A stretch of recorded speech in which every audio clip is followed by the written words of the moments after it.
Hi, my name's Morgan. I'm from Wyoming, Jackson Hole, and I've brought with me today my 1973 Type 3 Volkswagen Squareback. My mother bought this car new in 1973. It has been restored, and I brought it with me when I moved to the United States. I've restored the car back to original factory condition. It has no modifications. It has its 1.6 litre air-cooled, horizontally opposed rear-mounted engine, and everything you see on the car is either original or it's been replaced with a OEM market replacement. I learned to drive in the car. This is a right-hand drive, stick shift, and the car has a lot of memories for me. It's very sentimental, and it's been resprayed in its original colour. It's a Kalahari tan, and I brought it with me today to show you guys here in Las Vegas. I bring the car down and keep it here in the winter time. It's a little too cold up in Jackson, Wyoming, to use the car, so I keep it down here in the winter time. The car has some period accessories with it. The roof rack on the top is reproduction but period correct, and inside the car is a matching set of period correct 1974 wool covered plaid Skyway luggage. Everything about the car it's all original. There's no modifications to any part of the car. It's still running its original points, electrical system, original generator.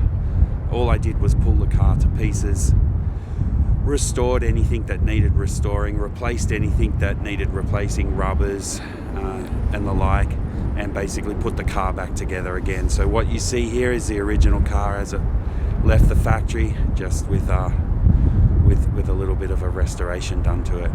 Some parts of it I did paint and panel. I didn't. I was very lucky. Our car spent its entire life inland in Australia, so hot, dry conditions, a little bit like Southern California or Arizona. So I had very little rust that I had to deal with, just a little bit of surface rust in some spots. So paint and panel, thankfully, was a relatively easy task for me. And then I was mainly involved in putting all of the accessories and everything back on the car, all the stainless steel. I oversaw having my bumpers and hubcaps all re-chromed. The interior is all original. The seats are all original as they left the factory. They've never been touched.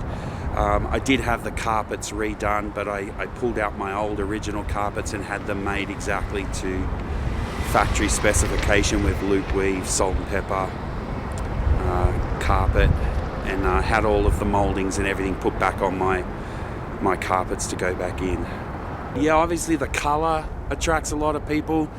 Very classic sunburn orange from the early 1970s. Obviously a lot of people here in the United States get a little bit puzzled when they don't see anybody in the driver's seat until they realize that I'm driving from the passenger seat, so that's always a little bit of a novelty for people. Sometimes it takes people 5 or 10 minutes before they realize that steering wheel's not in the same space as a left-hand drive car. But yeah, people love to see it. A lot of people always come up and say to me how much, my parents had one. It was my first car at college. I was taken home from the hospital in one of these. So that really gives me a lot of joy. This was my mother's pride and joy. And as I said, she bought it from new in 1973. It's lived a very, very full life. It was our family car. We went everywhere in it. Now she just comes to shows, but she's a nice cruiser too.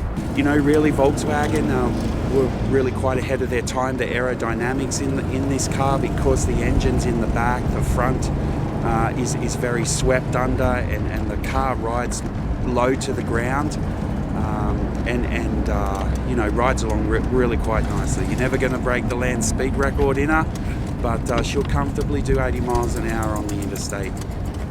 All right. And future plans?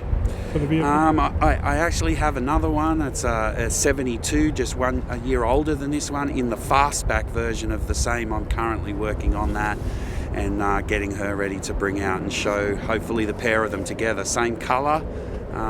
It's a left-hand drive, fuel injected automatic, so it's same but slightly different. But yeah, I've toured most of Southern California. I hope to take the car. There's a big Type 3 only rally in Northern California in June, so I hope to take her to that.